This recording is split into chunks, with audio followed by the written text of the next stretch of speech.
coffee, big cup, and hello. Welcome back to another episode of the Gilmore Way Podcast. This week, we have finally made it to the end of season 1. So we are going to be doing a wrap-up of all of the episodes, talking about everything that we liked best, everything we didn't enjoy, character arcs, who had good progression and who did not, favorite quotes, and anything and everything else that we took away from this season. As always, please do all the YouTube-y things, like, subscribe, share, comment down below. It's easy to do. It really helps us out. Please also feel free during this episode to let us know in the chat what you loved, what you didn't love. Drop a comment. We'd love to hear your thoughts as we kind of wrap up season 1. Right on. Let's get into it. All right. So let's start at the beginning. What did you think of the pilot? I thought the pilot is spectacular. Not just for this show, but any show. Your pilot episode is always going to be your most important one. It's going to be what brings in the viewer, but what also gets them to stay. And I have watched so many shows over time where I see the pilot and it just doesn't hook me in. It doesn't do anything for me. And I never go back to that show ever again. Simply off that first episode. So it needs to captivate you. And I think this pilot absolutely does it. And from the time I was 14 and first watching this show, but every single time I watch the pilot now, even just coming into it, it just still feels so fresh where I'm just like, I want to know more, even though I already know more.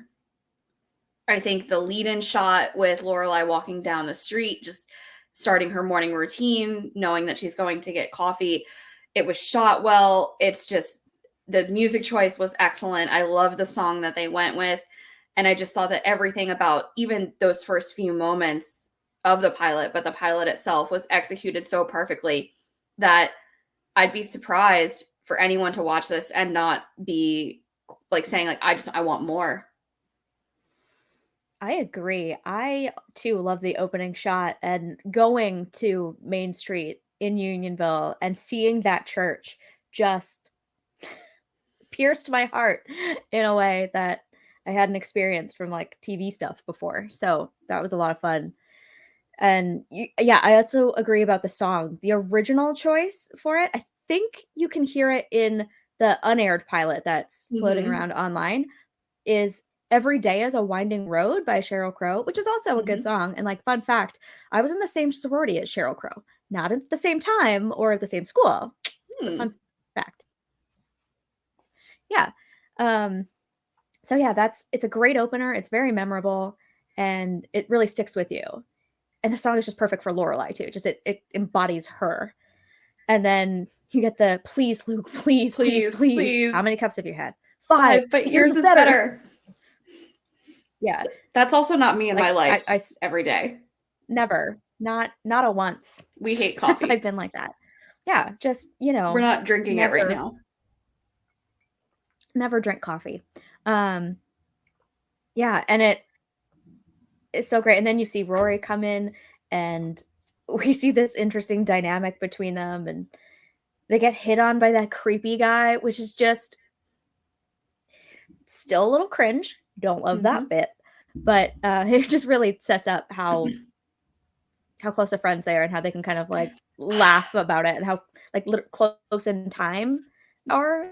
As ew as that scene is for what that gentleman is doing, I think it's just there to establish that these two women, even if you don't innately or immediately pick up that they're mother and daughter, just have like this insanely close bond where they're going to defend each other from this guy who is just unnecessarily hitting on the both of them. So I just love that choice from a writing perspective with just showing how close they are as women, even aside from whatever else the nature of their relationship is. Yeah. And then we get to see the inn and we meet Michelle and Suki. And oh God, Suki is just nuts in the first episode. Just all over the place everywhere. She calms down a little bit over time, but in that first episode, she is peak not paying attention to things. What did you think of introducing that plot point in the pilot?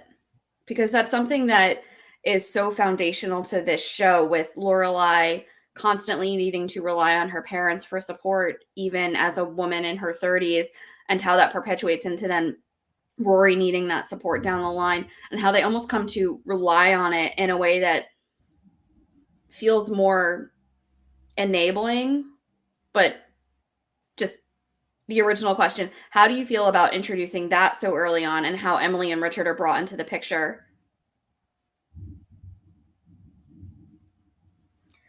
I think it's required for this show. I think, there are some plot holes with it that I've contemplated over time, and the show doesn't happen without it, you know? Mm-hmm. From what we gather, Lorelai hasn't gone to her parents like this for anything since she left at 17. So it makes sense that it's the catalyst for everything. And I wouldn't say she's dependent on her parents for everything. This feels like a special circumstance. And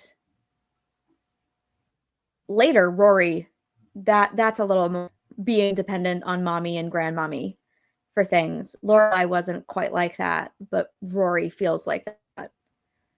Mm-hmm. So, what do you think about it? Like, I don't have a problem with it. I think it's just meant to be the foundation.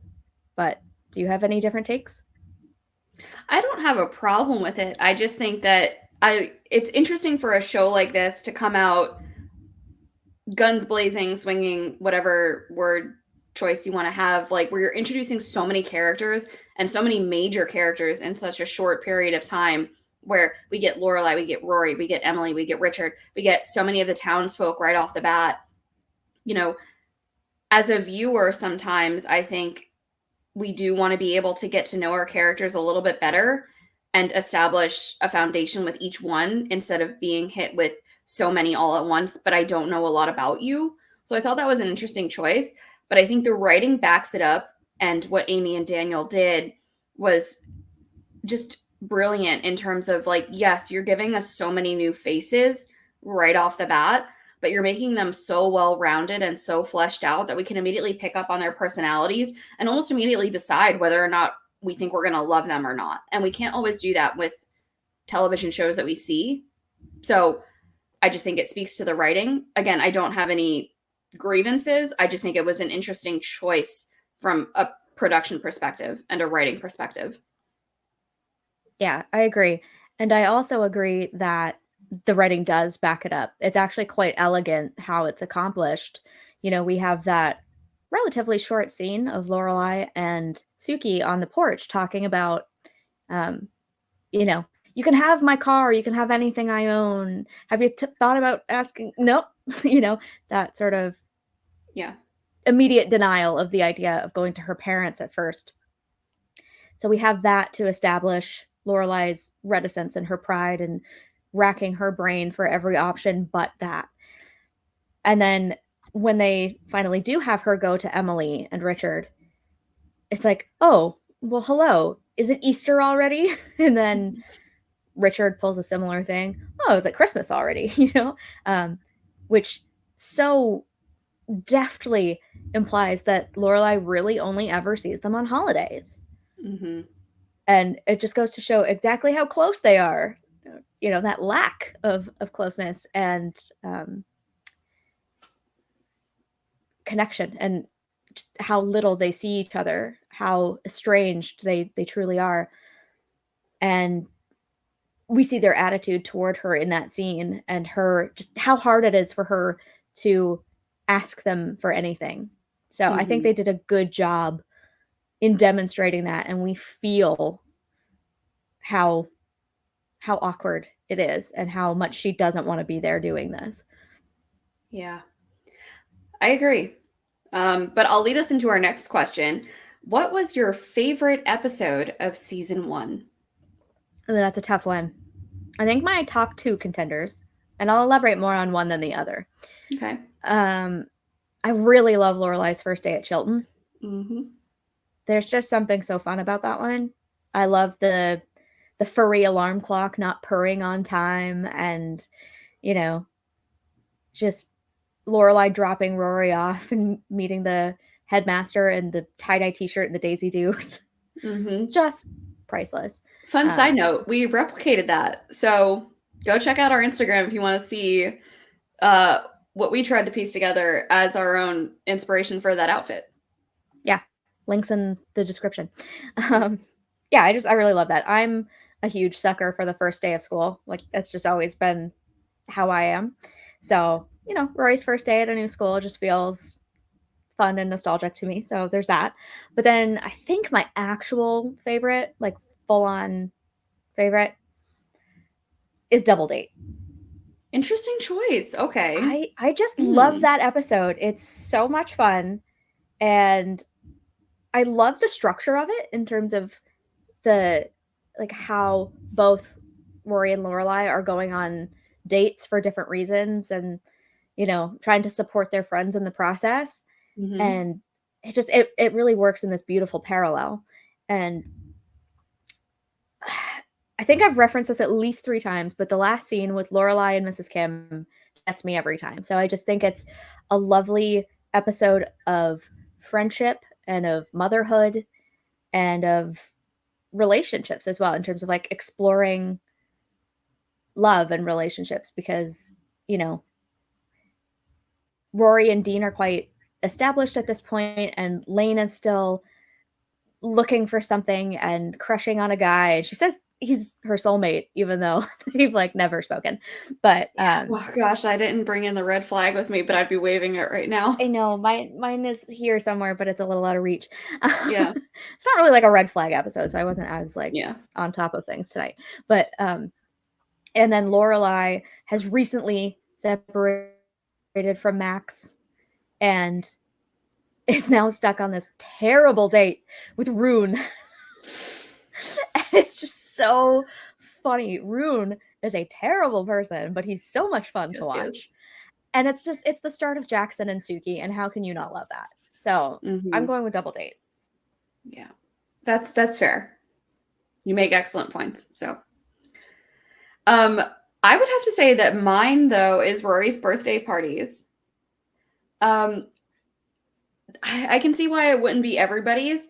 It's not an episode that I think stands out as memorable, but I just loved it for the character development that we started seeing, not only from Rory, but especially from Emily and Richard. And especially Emily, where she's starting to realize how Rory conducts herself and the life that she's living. And she's recognizing that her beliefs and ideals in terms of you're having a party, you need to be inviting your schoolmates because that is what is expected of you. But that's not the expectations that Lorelai and Rory have for them, like in their own lives. And they're realizing that if I don't want someone at my party, I don't need to invite them or bring them there. That's, societal expectations can just get thrown out the window. We don't live by that sort of code of conduct. And Emily is hard to embrace that and understand that. But I think she starts realizing it when she sees how unhappy Rory is, just at the fact that she now has to socialize out of school with students that and peers that she doesn't even care about. But I love the Stars Hollow birthday party aspect of it, where now we see this girl in her element and just in an environment where she's just so joyful and happy and surrounded by people that she actually does want to be associating with. And so I just love who love her genuinely too. Yes. Who are not just there like throwing her checks and saying like, "Oh, happy birthday, Rory, but let's go into another room because we need to make a business call."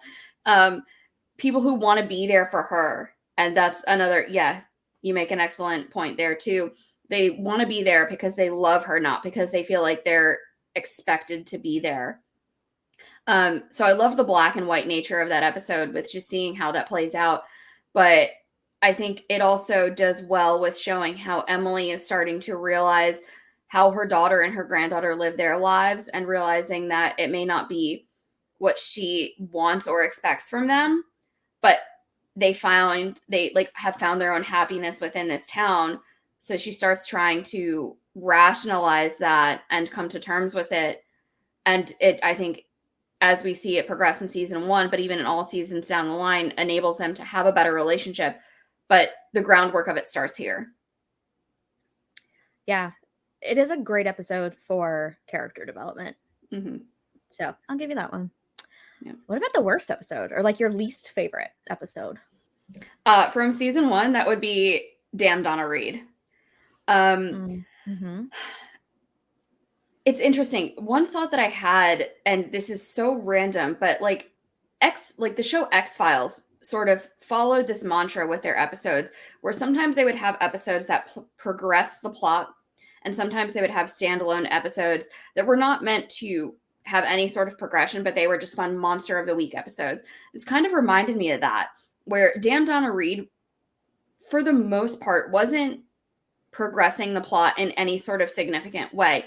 Yes, we see Rory and Dean growing in their relationship with one another, but I wouldn't even call it growing so much as Rory just weirdly trying to make Dean understand that the lifestyle that he has had within his own familial unit is not necessarily something that is to be strived for. It felt more just like one of those episodes that's meant to be fun and or just we love seeing our characters on screen, but doesn't allow for any sort of plot progression, nor do we see it. And for that reason, on top of other reasons that we'll get to when we do like a feminist episode and other things, and Battle of the Boyfriends, and just there are so many other problems with it, where I just felt like this is an episode that the show could have done without, and I wouldn't miss if it was never there to begin with. That's fair. I don't love that one either. It feels kind of icky that Rory tries to sort of like bend herself for someone else. I mean, on the one hand, Dean does make a bit of a good point in terms of Rory kind of absorbing Lorelai's perspective on a lot of things, and Mm-hmm. just taking her beliefs a little too much to heart, maybe. But I think she went a little too far in like hunting down an orange gingham dress with a crinoline and like matching orange heels and cooking him an entire meal. It just felt very weird. Mm-hmm. And like, Yeah. you're 16. Why are you doing this? You don't have to prove you're a domestic goddess for this guy. Like, he should just respect what you're saying and move on. Like, you can still appreciate Donna Reed, or Donna Stone, I think her real name was, for all that she accomplished without getting weird about it. For lack of a better term. It felt very strange. And the other reason, I don't know, not the right way to lead into that, but because this is the one we least liked. But another thing I liked about that episode was actually the progression with Luke and Lorelai, in terms of like they made some progress in the flirting. And even Emily gets her to admit it. And Lorelai still does nothing about it for 3 more years. So, but he's right there. He's right there. Like the lost chick and all that's kind of fun, and painting the diner stuff is kind of fun. So, the lost chick. I thought that was just code for you're not wearing underwear. Yeah, but okay. There's a bat in my attic. So, wink, wink. Yeah, nudge, nudge. Wink, wink. Yeah, that's a good part. Yeah, but despite that, it's still like, again, one of the ones where you're right. If it was missing from the season, I wouldn't miss it. Yeah. Yeah. I'll move us back to like talking about what we loved. Do you have a favorite moment from any? I haven't given my worst episode yet. Okay. Go ahead. Yeah. I thought that was your worst. Go on. No. My worst is Concert Interruptus. We've talked about this. I don't hate it as much as you. I don't hate it. I don't like, there's nothing that's super wrong with it. But again, if I had to cut an episode from the season, it would be that one. The only thing I think that's like really good about it is that we do see a progression with Rory and Paris. And other than that, the rest of it just feels weird and cringy. Like, it's unnecessary. It doesn't move the plot forward. The whole Louise and Madeline going off with 2 older guys and having to be hunted through the streets of New York by Lorelai is extremely uncomfortable for me to watch. Just on every level. That's just like not something that's fun to watch. And also, like, the structure of the episode itself feels really weird, where like the A plot and the B plot really don't like do anything for each other. Like the only kind of point of the rummage sale is for Lorelai to find that sweater from Rachel and for Luke to Right. freak out about it. And the only way that it ties in is that like Lorelai asks Suki about it at the concert. Mm-hmm. So it just feels really like disjointed and strange and kind of different from everything else. And it doesn't feel like it fits. And so it really doesn't add anything to the season for me. Or at least Donna Reed progresses, like it refines some of Rory's opinions on Mm-hmm. things and helps them communicate and find some common ground on stuff, even if it's a little like weird and regressive to watch at times. It at least does more, I think, than the concert episode. I mean, it's not bad. I mean, bad Gilmore is still pretty good. So there's that. But yeah, Mm-hmm. it's if I had to skip one from season one, it's usually Concert Interruptus. Mm-hmm. I'm glad that it's not skipped because I actually do enjoy that episode. But and that'll again lead us into a moment from season one that you loved. And one of the moments from season one that I actually love does stem from Concert Interruptus, but also from Emily in Wonderland. But I'll let you go first. I think my favorite moment is I for some reason just love the Friday night dinner scene in Christopher Returns. Mm-hmm. There's just something so fun and juicy about that whole thing. It's really the only time we meet Strobe and Francine. We see Emily and Richard get up in arms about Strobe's treatment of Lorelai. They stand up for her, even though the reason for it isn't maybe what we would want it to be. And then Lorelai and Chris get it on the patio outside, and it's ill-advised, but it's juicy. It's like it's fun because he's just come back, and it really demonstrates how much chemistry and how much history there is there, that they could just sort of fall back into that, and that they're just Mm-hmm. reminiscing about, you know, how Rory came to be and then end up doing it on that spot again. It just, I don't know. And then Lorelai's joke about I hate Bush. And Strobe just rips her Rory. apart for it. She's just trying to take the heat off of the moment. Just completely falls flat. Yeah, but that's So, also yeah. good too, though. I think that's emblematic of like, it just makes me think of like Thanksgiving or Christmas dinners when like you have the entire family situated around one table and like, you know, there can be political divides, but just divides in general. And so people try and weirdly bridge the gap with that, but sometimes it just goes so wrong. And then family holidays just devolve into chaos because there's that. Like, that could have gone there. So I see what they were trying to do at that moment, and it is hilarious and clever. So I appreciate it for that too. What about yours? I would say like one of the biggest takeaways for me from this season was just seeing how Paris and Rory start really solidifying their friendship as the season progresses, because at the beginning they're just so ice cold with one another, and by the end they're not friends or like best friends, but like the ice is thawing. So I love those moments that we get between them where you see it starting to solidify a little bit more. And one of my favorite moments, and it's a weird one, but it still stands for me, is just when they go to the college fair and they both end up at the table together wanting a Harvard brochure. And Paris is just like, you can't be serious. And Rory's like, you can't be serious. And they start, you know, trying to say like, well, we'll probably never see each other. You know, I just think they're trying to like make excuses for why, like, you know, we can both have this and not necessarily run into one another. But I think that that friendship is wanted from both sides, even if they don't outrightly admit it. Like, you know, Rory has gone through Stars Hollow only knowing Lane. Paris has really, other than Madeline and Louise, not had any really solid friendships herself. So I think I think they're recognizing that they could be there for one another in that way, and they need to bridge those gaps.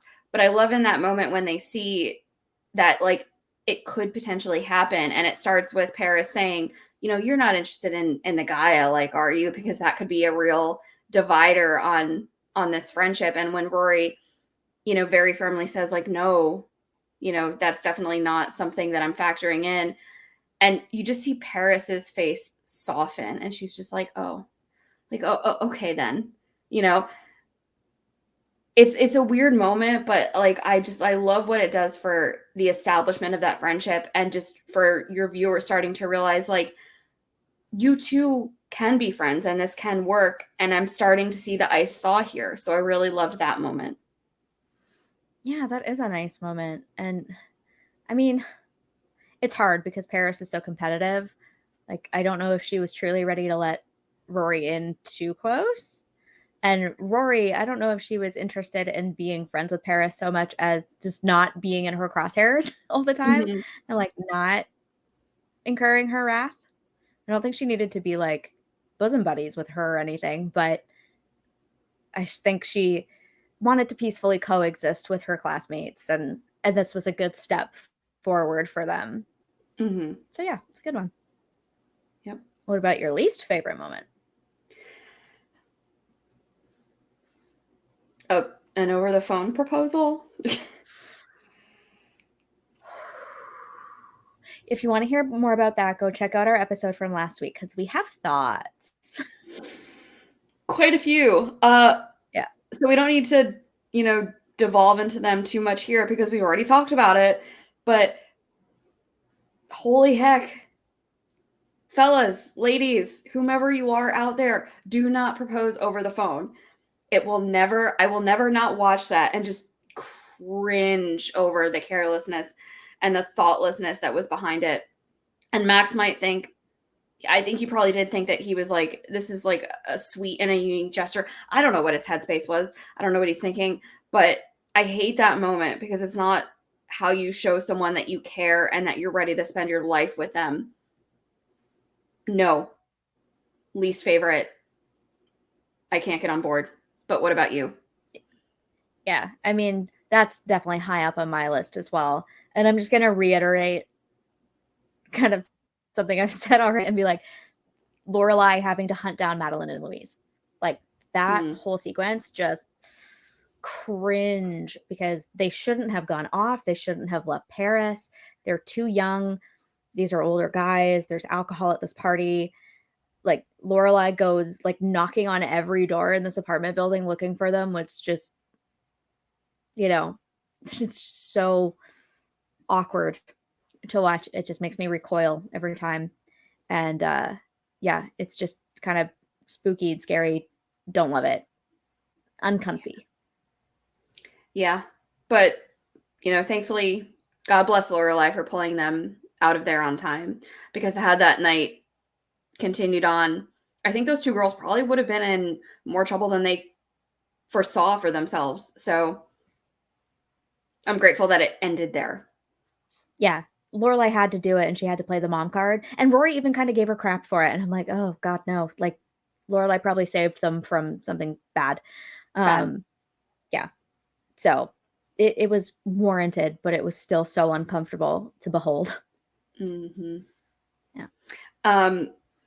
Moving us along. Best character progression this season, or who do you think has the best from start to finish progression? Who has the best arc and why? Right.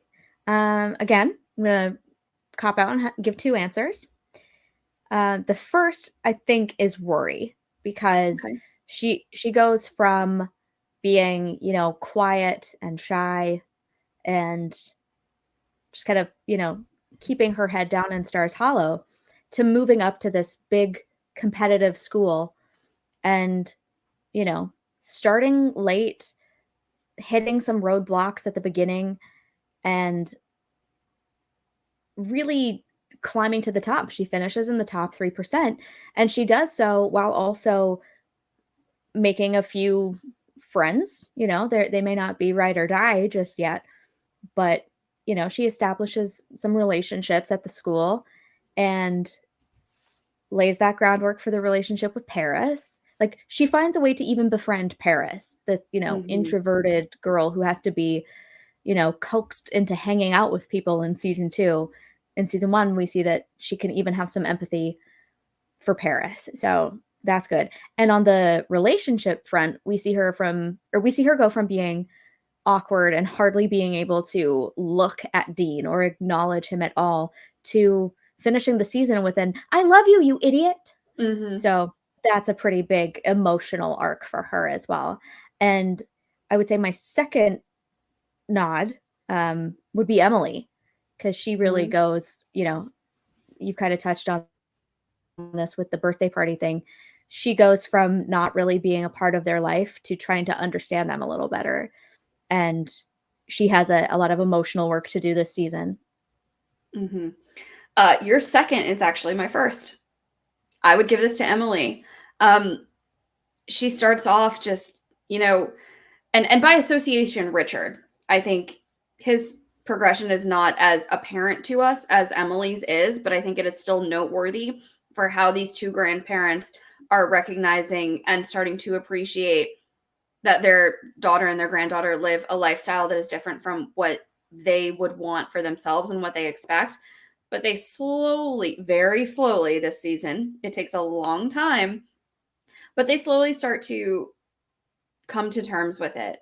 And I love seeing how Emily starts getting there with, at first, their nature of this relationship is just that, we're giving you a check, we're handing you money in exchange. You'll be here for a Friday night dinner that we all know nobody wants, but it's just going to happen anyway. But then you start seeing moments of Emily realizing that Rory has had a happy childhood, or at least one that Rory herself considers to be happy and fulfilled. Like, when she sees the shed that they lived in growing up at the inn, and Rory is just not having any issue with, this is how I grew up. Emily is so flummoxed by it, and then knee jerks to, like, let me just get you your own in sync boy band Blue Room. Um, but I think she starts to realize that my granddaughter was happy as a child, and Lorelai did well with raising her. So even if it's not what I would have envisioned or wanted for them, even from a financial standpoint, with how, just how much they had to scale back in terms of like financial well-being, with not having like a house to live in for at least the first decade of Rory's life. I love how she starts realizing that their happiness was there always, even if they weren't living in the way that she would have wanted them to. And again, by the end of season 1, Emily still has a lot of work to do in this regard. She is not where I want her to be, but I see her getting there, and I feel like she progressed the most in the shortest amount of time. Hmm. Yeah. I mean, I'm not saying that like Rory was overall better necessarily, but I also knew that you would have a lot to say on Emily. So I wanted to like not cover all of it and leave you nothing. I Leave you appreciate that. Thank crumbs. you. Right. So who had the worst progression, do you think? Tristan, he kind of just does, he never changes. And I mean, he's a minor character. We don't get as much of him as we do as other characters, but I just feel like I never saw a change in him from start to finish, where at least, even if someone is regressing, like, a regression is still an arc that is changing, even if it's in a negative way. But he just stayed flat and so one note for me this whole time, where I could never find, like, it was hard for me to elicit any sort of compassion for him, other than knowing that you've had a bad home life and you're not really emotionally as fulfilled or on the receiving end of as much love that you should have been. But you don't do anything to better yourself or correct that, especially in terms of how you treat the people around you. So I feel like there was nothing from him there.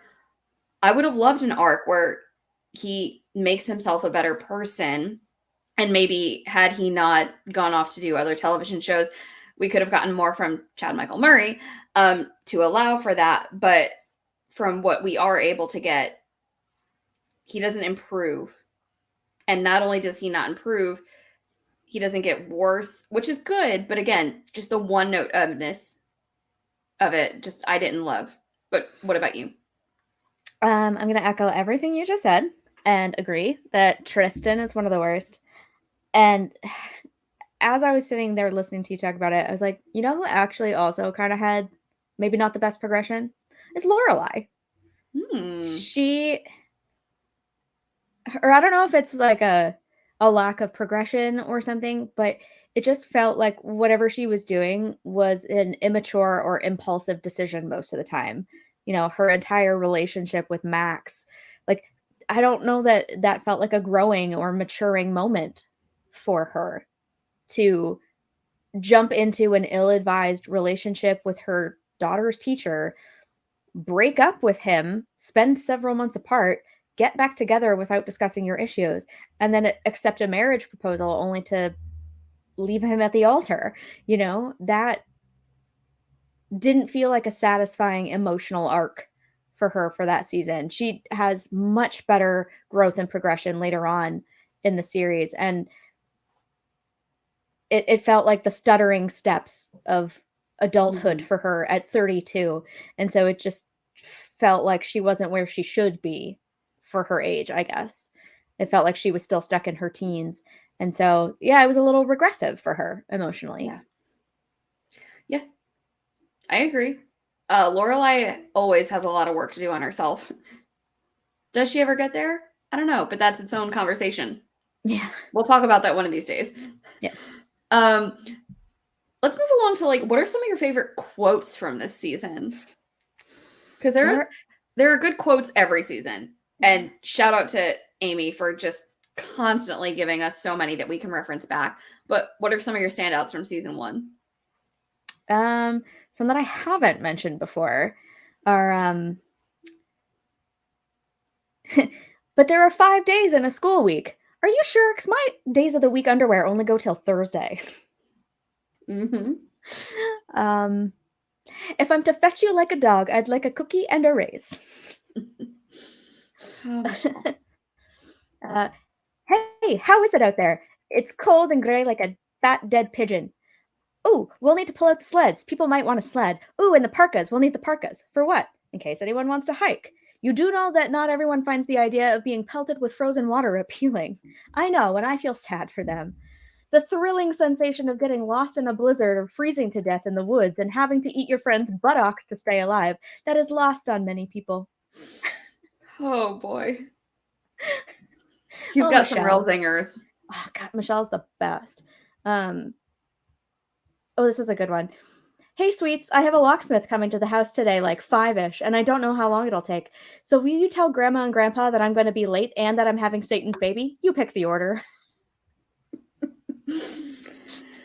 Oh, Hamsters can't laugh. This one could. And then, last but not least, one of my personal favorites. In this parade of stupid and dumb, I'm the one twirling the flaming baton. Mm-hmm. So, yeah, okay. That should do it for me. What about you? Yeah, my list is much shorter because first off, I would probably echo everything that you just said. But my favorite stem from just how much I abhor, even personally in my own life, I abhor golf. I think it is like the worst sport ever. Like I can't stand it. I can't envision watching it. I don't understand why people love it. To all the golf lovers out there, I'm sorry, not sorry. But my one of my favorite quotes, well, two because they're separate, would just be Emily saying to Rory, like, "Oh, you can use your mother's old golf clubs. They're upstairs gathering dust along with the rest of her potential." Mm-hmm. Yeah, hot take him. But then just another one. Now, what do you know about golf? That it's a good walk spoiled. Yeah. And And then, of neither course, is it that. yeah, and there's Luke's entire rant about, how it destroys the land and all that kind of stuff too, Mm-hmm. that it's just a nice capper to the F golf F golf. uh, opinion that seems to come from the writers, which we agree with you. Yep. Yeah. Um, yeah, those are good ones. Mm-hmm. Yeah.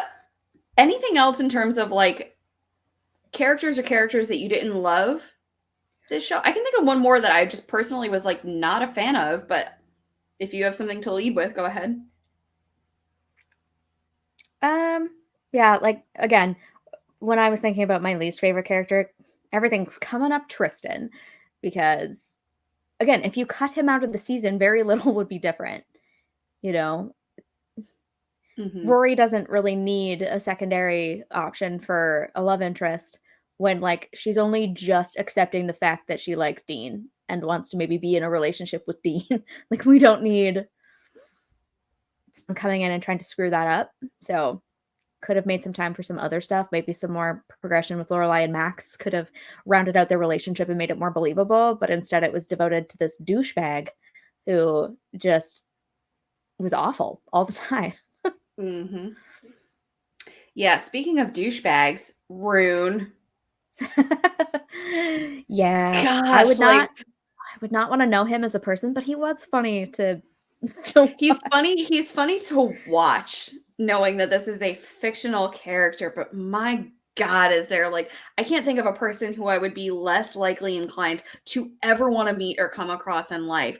He's just an arrogant, pompous asshole every single time that we see him on screen. He's judgmental, he's argumentative, he's ungrateful. I can't think of one good thing that I would say about this character. And yeah, just wow. A person I would never want to encounter in real life. And I'm sure they're out there, but don't be like Rune. Yeah. When you have fewer redeeming qualities than Tristan Dugray, you might want to look at that about yourself. There it is. Yeah, he's kind of the worst. But I still find him more entertaining to watch than Tristan. More entertaining, but the douchebaggery is It's so kind of on the same level. Yeah. Who would you say is your, like, overall favorite character as of season 1? Like, as of only season 1. Yeah, just considering season 1, like, who stands out as, like, yes, this is the character that I am vibing with this season? Paris.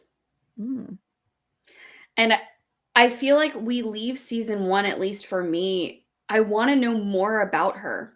I feel like we didn't get enough of her in season 1.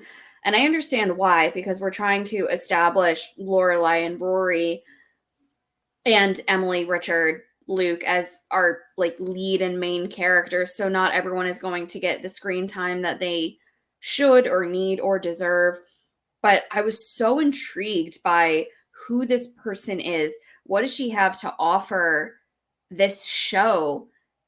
And I've said this before, but, like, I will just, Liza Weil, like, my goodness, like, to bring in a character from the forefront and so early on in a show that just captivates me that much, that has me wanting to just see more of you going forward when you're even not a lead.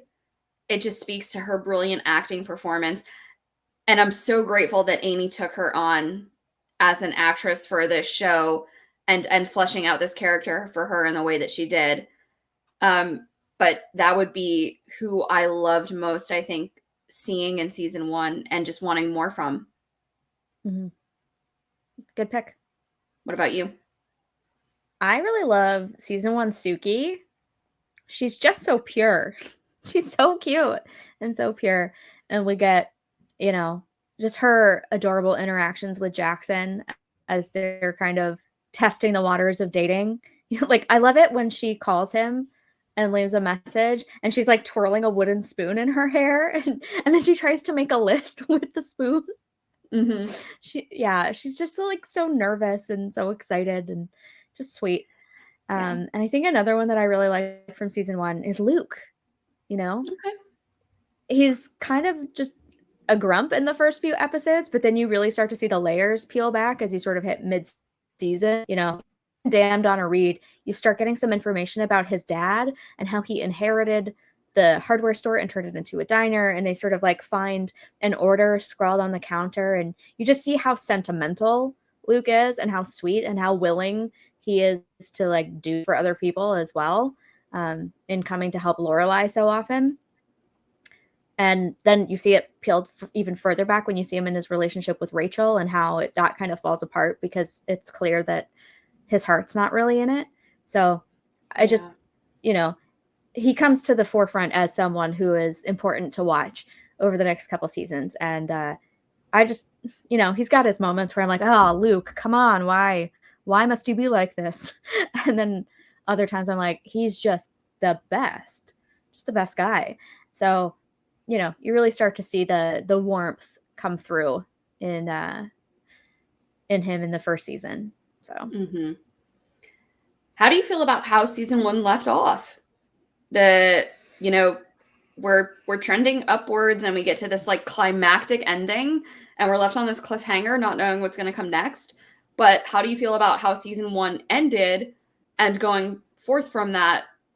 What if you were watching this show for the first time, not knowing what's going to happen in season 2, how would you judge that ending and what would you be hoping for as we enter into the beginning of season 2? right. I believe I mentioned this in our Max Medina episode, but I think they should have had the finale of the season be Lorelai turning down Max's proposal. I think they sort of like shortened that story arc and been like, no, this is wrong. I can't do this. Now that he wants to get to this level, I realize that this is completely wrong for me, because I think the first few episodes of season 2 really highlight just all the problems in that relationship. And we've covered this ad nauseum elsewhere. So go check out some of our previous videos if you want like a fuller explanation for all of that. But especially knowing that they don't end up together, it feels kind of like time ill used in the show that could have been used to build out other relationships or give us more of something else. And we start off season 2 with this sort of like almost like an epilogue to season 1. And season 2 doesn't really kick off until Jess enters the fray. So I feel like it would have been better to just have it end there and have the first episode of the season be them on the road to Harvard as like that would be so much fun as a season opener, just seeing them sort of like on the road running away from their problems. And dealing with the fallout of the breakup instead of leaving it as a cliffhanger and then being like, will she, won't she? Again, I said this in our proposal episode and our Max Medina episode, but if she wasn't willing to give an enthusiastic yes up front, she should not have said yes to that marriage proposal. If she had to think about it that hard and have so many questions about it, they were not in a place to get engaged. And so it feels like a disservice to the character to like drag her through this sort of like limbo with this fiance and then have it end after like 3 episodes and then have to kind of carry on from there. It just felt like a slow start to the season. Not that I don't like those episodes, but I think it would have been more satisfying to have the last scene be like, I ended it, and just cut it there. And then we pick up and it's like, all right, we're hitting the road. Like we're running away from our problems, guys. Like we're escaping this. So yeah, I knew that Max and Lorelai were not endgame. They telegraphed the Luke thing from so early on that you just knew that wasn't going to last. And so it's like, well, why are we even doing this then? And it just didn't feel right. The pacing felt kind of weird and the relationship felt weird. It was just a strange decision. And I think it would have been more effective maybe to just not glorify a relationship that had so many problems and make it a season cliffhanger. I think they should have just cut it there. Yeah. Just hard agree on all of that.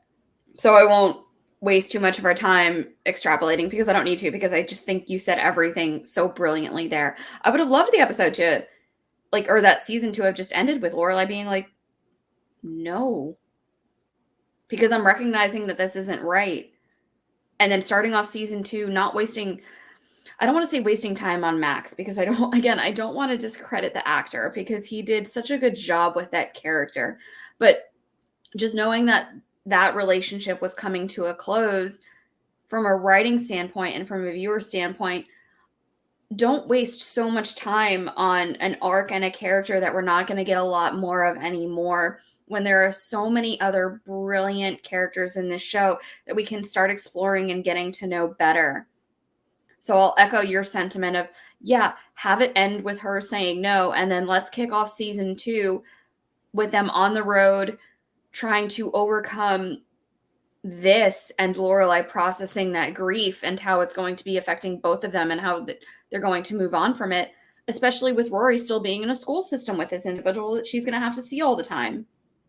And they touch on that a little bit, but again, let's kick off season 2 not dwelling on that, but just moving forward. But we kind of get stuck in that first episode of season 2 having to close this out before we can do that. Yeah, and it felt so rushed and weird, but at the same time, it elongated the summer break and made Rory's school year start in episode 5, which would be airing sometime in November, you know? And so it felt like a weird, belated season. It was a weird pacing thing for the season for them to sort of like wrap up a season 1 storyline like that when they didn't have to. So, yeah. That would be a change I would have made. Mm-hmm. On the whole, though, how do you think that season 1 holds up for you against all of the other seasons? And I will include the revival here and those 4 revival seasons. How do you think this holds up against everything else that we get? Is it on the higher end of the spectrum? Is it middle ground? Is it lower end? Where would you put it? I personally put it closer to the bottom of my list. When I was starting to watch this with Dan, I sort of prefaced it by being like, season 1 is pretty good, but it doesn't really like become what it will be until at least season 2, and then it sort of like gets better and better and better through seasons 3, 4, and 5, I think. And then it dips off a little bit in 6, and 7 is just a whole different beast, as is the revival, frankly. So it's one of those things where I kind of feel the need to warn people that season 1 kind of feels like a slow burn, and it's not as good as the show gets. Mm-hmm. So I put it second to last in my ranking of the 7 main seasons. Again, I kind of view the revival as something separate. It's really hard to compare it to the other seasons simply because the structures are so different. But so I think season 7 is worse, but everything else is better. So it actually kind of falls pretty low for me.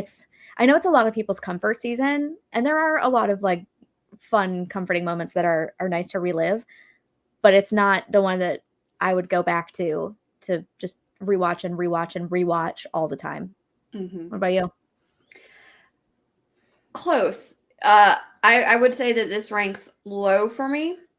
I don't think I would put it second to last, maybe third to last, which is not too different from where you place it as well. But it's closer to middle ground for me. Season 7, when we get there, we'll probably always take that like bottom spot. We'll talk about it. I don't think that this is the worst season. I don't think it's the best. It does a good enough job with, I think, establishing what we need any show that is starting out to establish for us. And anyone who's venturing into a show like this, where these scripts are so ornate and so elaborate and so articulate, it's going to be hard starting out to really find your sea legs and know what you want to give the viewer. And I think that as we get into, for me, seasons 4 and 5, that's where really Amy shines with what she gives us. But I can't credit her for needing the first year to kind of figure that out for herself. And she does a brilliant job with what she executes and what she gives to us. And it just allows everyone to want to keep coming back for more. So I wouldn't rank it at the low end of the spectrum, probably closer to middle ground than you would give it. Not the best, not the worst, but she does better over time. And I'm also thankful for that. Yeah, it's funny because the show, like, it's still so good. Even like the bad stuff is still pretty good, right? And so when I say that it's second to last for me, that's only within comparing it to the other stuff. And it only falls that way because everything else is so good. So good. So like, I still enjoy watching season 1, but it's just, I love seasons like 3, 4, and 5 the most. And so that's where I like to live the most. If I'm, trying to pick an episode at random just to fill some time, I'm going to go for Let the Games Begin or Ted Koppel's Big Night Out Mm. or, most of season 4. um, the Party Is Over. I love that episode. Like seasons 3 to 5 are where things really start cooking and getting very interesting for our characters. And so, yeah, sea legs is the perfect way to put it. The show was still figuring out what it was. Mm-hmm. And it did a really good job of establishing a tone and a world and a set of characters that are so enjoyable to watch. And we definitely wanted to see where they go from there. And I just think it's more interesting as Rory gets older and she's, contending with graduating and going on to college and dating guys who are not her high school boyfriends. So that's kind of why I prefer the later seasons. But that's not to say that season 1 isn't still great. It's just compared to the other stuff, not my fave. Yeah. I concur. I'm still going to watch season 1 of Gilmore over pretty much like anything else. Not even every fall. We will be watching this show just forever, probably for the rest of our lives. And I'm sure if you're watching this and you're a fan like we are, you get it. Yeah.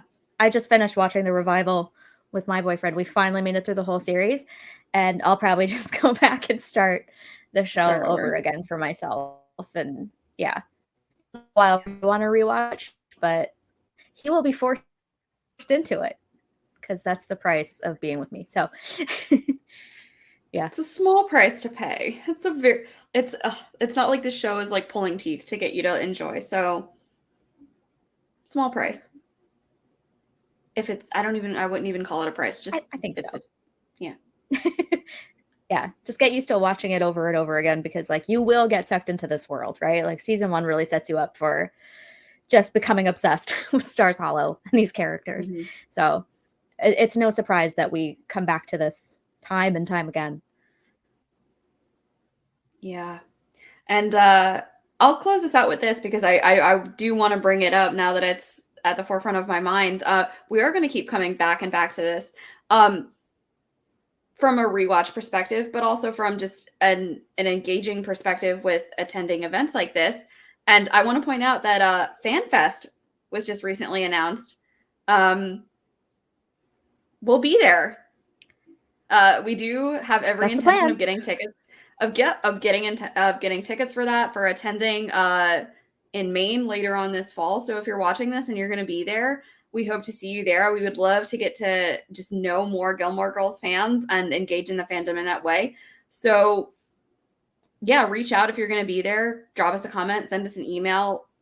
We'd love to just, nerd out with you on this television show as we do with one another. So that's something that we're looking forward to in the coming months. And yeah, just hope to see you there. I'm excited. We did our whole New England road trip this year, but we didn't get to Maine. So we did not. We're excited to go back to Connecticut on our way through, maybe make a few stops at spots we either want to revisit or things we didn't get to see last time. And then we get to go out to the Maine coast. So very excited for that. I love New England. So half of my heart lives there. And didn't know that. Yeah, didn't know that. So yeah. September 29th to October 2nd, I think, or October 1st, something like that weekend. Forget the exact dates, but yeah, and then tickets go on sale on Valentine's Day. Yep. So in case you missed that memo and want to go, Maine. Yeah, just throwing it out there. Just be there. I mean, it's a wonderful event. I've never personally attended in person, but I'm excited to do so. And it sounds like a wonderful event to meet people within the fandom. I mean, heck, like you and I wouldn't know you and I would have never met if it wasn't for fandom-based communities. So there's a lot to be said for it. So it's true. Buy a ticket, come to FanFest. Yeah, I did the virtual event. That's what it's called in 2020, and had a good time. It was hard, maybe being tethered to my laptop all day and trying to choose what to do because there were different chat rooms and different things you could watch or tune into on the platform. So I'm really excited to like actually do it in person and meet the people that I've now seen and feel like I know. So that'll be Mhm. a lot of fun. So Yeah. very excited for that. Really hope that that pans out for us as planned because we're big planners. We like to think ahead. So like last year we were hemming and hawing over whether or not we could do it and we ultimately didn't make it. So we're really excited to do it this time. Yep. Hopefully that will come to fruition. And again, if you're going, we'd love to see you there. But in the meantime, we'll be here every Friday night with you up until FanFest. What's on the dinner platter for next week? What are we going to be talking about? We're serving up a lovely platter of a character study of Emily and Richard. Ooh. That's Yeah. fitting. If Yeah. that's I not thought, fitting. yeah, I've sort of planned out the character studies to fall on seasons where the characters are really going through their biggest transitions or growth arcs. So I feel like Emily and Richard probably like take a lot of season one. You know, we get Kill Me Now and we get the birthday parties and we get Rory's dance and Third Lorelei and Emily in Wonderland. Like this just feels so much like we're focusing on the emotional reckonings of the grandparents. So Mhm. I think it's going to be really interesting to dig into because they're so central to everything and are very interesting characters. So I'm very excited for Mhm. that. Yeah, that's going to be a juicy, juicy one because Emily and Richard, holy heck, if there's not endless things to say. Yeah, we're going to struggle to keep it to like an hour. So. Struggle being the key word there, but we'll do our best. In the Mhm. meantime, go back and watch some of our old videos if you want more content while you wait for next Friday night's dinner. And just, of course, always do the YouTube things for us if you have a second and you can just click that little subscribe button. We appreciate that. Like this video. Uh, we appreciate all of the support that we get. And we just are hoping to, again, engage more with you here on this channel and at FanFest and just keep this community going because it is such a wonderful one at that. But Agreed. until next week, when we will actually be having dinner with Emily and Richard, enjoy your weekend. Have a good one. And we'll see you next Friday night for dinner. Bye. Bye. Ciao.